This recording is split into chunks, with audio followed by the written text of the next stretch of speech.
Good day guys! Today meron tayong ikakabit na accessory dito sa ating Ranger Raptor. Since palaging umuulan sa atin, matalsik talaga sa body kapag nakalabas o naka-offset yung gulong mo. Actually, nagkabit na ako nung aftermarket na Rally Armor na mud flaps, pero hindi ko siya inilabas. But ayaw ko talaga ng ganung look. Pero since mahirap maglinis, so wala tayong choice kundi ilabas yung mud flaps. Naghanap ako at nag-research ako ng iba't ibang klase ng mud flaps in the market at tiningnan ko kung ano talaga yung babagay dito sa setup ko. Recently, marami ako nakikitang post about dun sa Raid mud flaps. The nice thing here is, it's locally made. From the reviews at saka dun sa mga tao na nakausap ko, quality talaga siya na mud flaps kasi it's made from polyurethane material. So, hindi siya nababasag even pag ginamit mo sa trail o kaya dun sa hardcore usage. Actually, hindi ako fan ng maraming sulat na mud flaps. What is important to me is affordable, matibay, at saka good quality. At ngayon, papunta tayo dito sa Steadfast Auto Works para magpakabit ng mud flaps. It's along Osmeña Highway at malapit lang siya dun sa may cash and carry area. Kung galing ka ng Skyway papuntang south, ang baba mo dito sa Buendia exit. At pagbaba mo ng exit, mga a few meters away na sa right side, nandun na yung shop niya. Okay, nandito na tayo sa Steadfast. At from the post na nakita ko, distributor sila ng Raid mud flaps. And since malapit lang ito dito sa amin, so pinuntahan ko na. Actually, nakausap ko yung owner nito, si Jason Saginsin. Ang maganda dito, very accommodating siya at mabait pa. Since nandito na rin tayo, check na rin natin yung mga services niya at saka yung mga kinikater niya na brands at saka mga accessories para sa mga sasakyan. According to Jason, nakikater siya ng mga accessories at upgrades sa mga 4x4 vehicles. Ang sample ng mga suspensions niya dito is yung Oldman Emu, Profender Queen Series, o kaya yung sa all-in suspension. At meron din siya nung medyo mas mura ng konti, yung Ride Max. Almost lahat meron siya dito, hindi lang naka-display lahat dito. Distributor din siya ng ARB at saka yung mga camping gears na ginagamit sa mga overlanding. Meron din siya mga mags dito, merong fuel, KMC, BLF. Meron din siyang steel bumpers dito, merong hammer. Meron din siyang ARB at other accessories like yung hammer e-board. Hindi lang sila nakikita sa mga 4x4. Kahit yung mga ordinary na sedan, ginagawa din nila. Pwede kang magpatin at nag-PPMS din sila. Kumpleto sila dito sa mga PMS materials. Meron ditong oil, meron ding mga oil filter. Meron din sila dito na Hitachi na engine oil from Japan. It's purely synthetic. Pwede siya sa diesel, pwede rin siya sa gasoline engine. And of course, meron din dito silang AMSOIL. Ito yung magandang quality ng oil.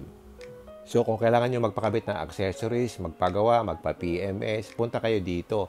Napakadaling kausap ng owner at very accommodating. Anyway, balik tayo dito sa ating ipapurchase na mud flaps.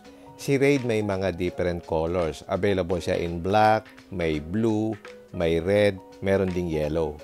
Yung black version merong white lettering, meron din ng dark gray na lettering. Since ang gusto ko yung malinis ang tingnan, hindi naman sporty looking ang gusto ko, ang pinili natin yung black with gray lettering. So kung gusto mo ng rally look o medyo sporty yung vibe, I think mas maganda itong red na Raid mud flaps. Actually, pag nakita mo in person itong Raid flaps, maganda talaga yung quality niya. Ang maganda dito, it's universal. So, pwede siya sa mga SUVs, mga pickups, at iba-ibang sasakyan. So, ikaw na lang ang maglalagay ng butas. Pwede ka mag-adjust sa fitment na gusto mong ma-achieve. Ang current setup ko ngayon is naka 17 by 8.5 ako na wheels. Tapos naka negative 10 offset ako. And then yung gulong ko is 295. So, nakalabas siya sa fender ng almost 2 inches. Actually, gusto ko talaga na walang mud flaps if ever possible. Pero kapag maulan, sobrang dumi talaga niya. Yung dumi sumisingit hanggang doon sa may door handle. So, mahirap talaga siyang linisin. So, wala tayong choice kundi magkabit ng mud flaps na nakalabas para malesen yung talsik sa body ng dumi. Kailangan din siya para ma-prevent yung rock chips o kaya yung mga alkitra na kumapit sa body. Actually, before ako pumunta sa shop, gumawa na ako ng pattern na gusto ko. So, ipapa-custom cut natin itong ating mud flaps. So, ipapakat ko yung mud flaps depende dun sa pattern na ginawa ko para ma-achieve ko yung look na gusto ko.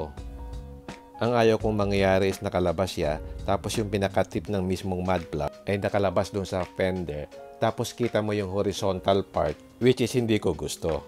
So, kailangan nating i-alter yung angle ng dulo ng mud flap para naka-angle siya ng maayos o nakakorte, which I like. So, ito yung pattern na ginawa ko beforehand, and actually nagbawas ako ng 1 inch dun sa width ng mud flap kasi nalalaparan ako sa kanya. Pero yung mismong height okay na sa akin. Sinunod ko lang yung curvature nung inner side ng mud flap ng stock. Mamaya i-explain ko kung bakit magandang gawin yon. So, simple lang naman. Sinundan nila yung pattern na ginawa ko sa illustration board. So, kinat nila yung mud flaps dun sa shape na gusto ko at medyo chinampered ko yung sa may lower portion para mas maganda. Ito yung sinasabi kong side ng mud flap sa upper side na hindi sumasakto dun sa fender kapag nilabas mo na yung mud flaps, which is ayaw kong makita. Gaya nung ginagawa ng iba. At itong part na to, ito yung sabi ko 1 inch na babawasan. Since naka-offset yung wheels, hindi na siya eksakto dun sa lapad ng tires. Gusto ko exact siya dun sa width ng wheels para proportionate pag tinignan mo from the back. And then itong side na to, ito yung inner side ng mud flaps. Kakat natin siya since pagka hindi mo siya kinat, dyan naiipon yung dumi since hindi naka-flush yan dun sa carpet part ng fender liner. So kung nag-off-road ka o nasa puti ka, naiipon yung dumi dyan. So ito yung finished product ng mud flap. Medyo chinamper natin yung bandang baba para ma-break off lang yung medyo may pagka-squarish ng shape niya. And for me, maganda siya. Well, yung sa iba naman, mas gusto nila yung shape ng stock na squarish. Okay din naman yun, pero sa akin mas type ko yung ganito. Okay, i-test fit natin. As I've said, nag-cut tayo ng 1 inch doon sa width. So, eksakto na ngayon yung width niya doon sa lapad ng gulong. Na yan talaga ang gusto kong ma-achieve. Tapos yung chamfer parts doon sa baba, lessens yung massing mismo ng mud flap. So, actually, mas stylish siyang tingnan. Parang similar siya doon sa mud flaps ng Hilux GRS. So, yan, na-test fit na natin. Approve ako doon sa fitment niya. So, ang next step na gagawin is bubutasin na. So, i-drill natin yan. Yung pattern na ginawa ko, meron ng hole siya na naka-drawing. Sakto yung butas niyan dun sa stock mud flap.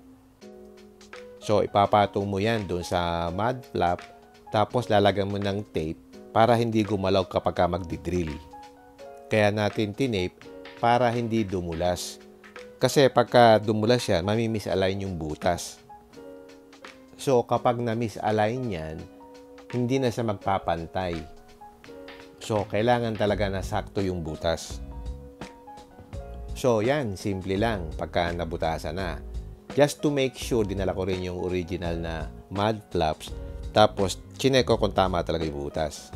So, pag namarkahan na yung holes, sa kanila itutuloy yung drilling. So, yan. Kung gusto nyong gayahin yung ginawa ko, iniwan ko yung pattern dito sa Steadfast.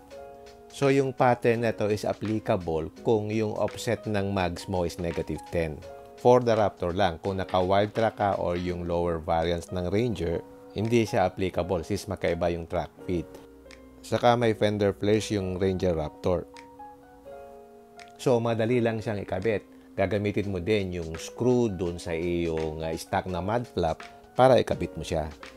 So, madali lang ikabit. Ipupush mo lang yung plastic screw. So, okay na ulit. Siguradong level yan kasi sinunod mo yung butas ng stock. So, ganyan lang. Ibabalik mo lang yung pinaka-screw and then ipupush mo lang siya papasok para lumapat ng maayos. Make sure na nakapush ng maayos para hindi matanggal. So, makita mo dito yung kinat natin is perfectly aligned dun sa fender.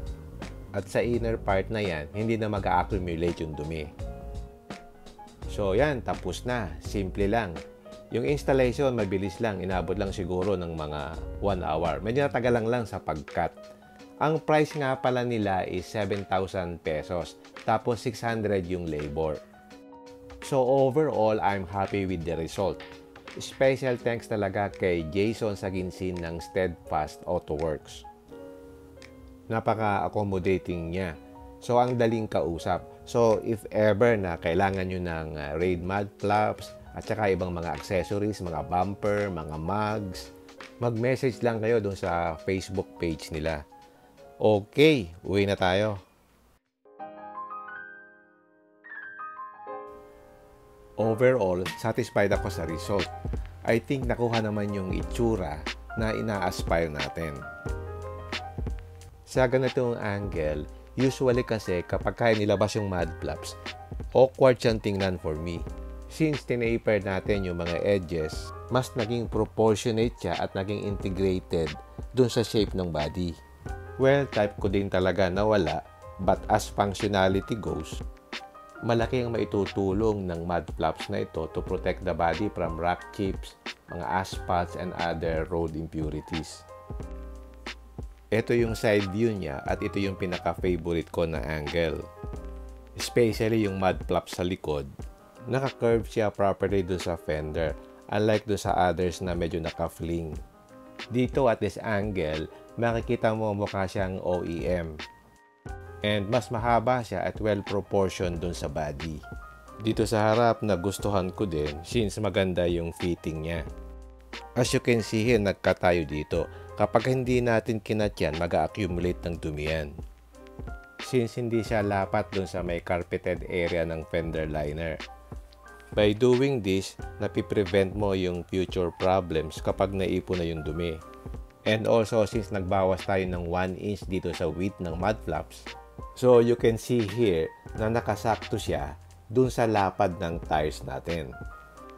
Sinadya ko na medyo naka-offset by about 1/2 inch yung tires para ma-appreciate ko pa rin yung offset ng wheels natin in relation to the tires. And I just like talaga yung bagsak ng mismong mud flaps. And since polyurethane yung material niya, very durable siya. Especially kung nag-outdoor activities ka or hardcore usage. You can see here na hindi masyadong prominent yung mud flaps kapag tinignan mo sa harap. Diyan ako nababother sa angle na yan. Kaya mas type ko na wala akong nakikita. And since kinat nga natin, na-lessen yung awkward ng angle na yon. For some, siguro naartehan sila kasi nag-cut pa tayo instead na isasalpak mo lang. But I think maganda ang nagawa niya pagdating sa aesthetics. Nagmukha siyang proportionate para sa akin sa body ng sasakyan. At the same time, nandun yung functionality ng mud flaps so hindi na compromised both sides. Overall, I'm happy with the product. Maganda yung quality niya. At the same time, nakakatulong tayo sa mga local entrepreneurs. At yung gumawa ng Raid flaps is actually a young entrepreneur. Nakatulad din ng may-ari ng Steadfast na si Jason Saginsin. At kung gusto nyong makita yung different colors ng mud flaps na Raid na nakakabit sa mga vehicles para may sample kayo, you can check their Facebook page or yung Instagram account na Raid Sports PH. So makikita mo doon yung mga nakabitan nila na sasakyan. Again, thanks sa Steadfast AutoWorks for providing excellent service. Okay, hanggang dito na lang. Sana makatulong. Alright, if you like this video, don't forget to like, share, and subscribe. Until next time, see you again in my next vlog. Bye!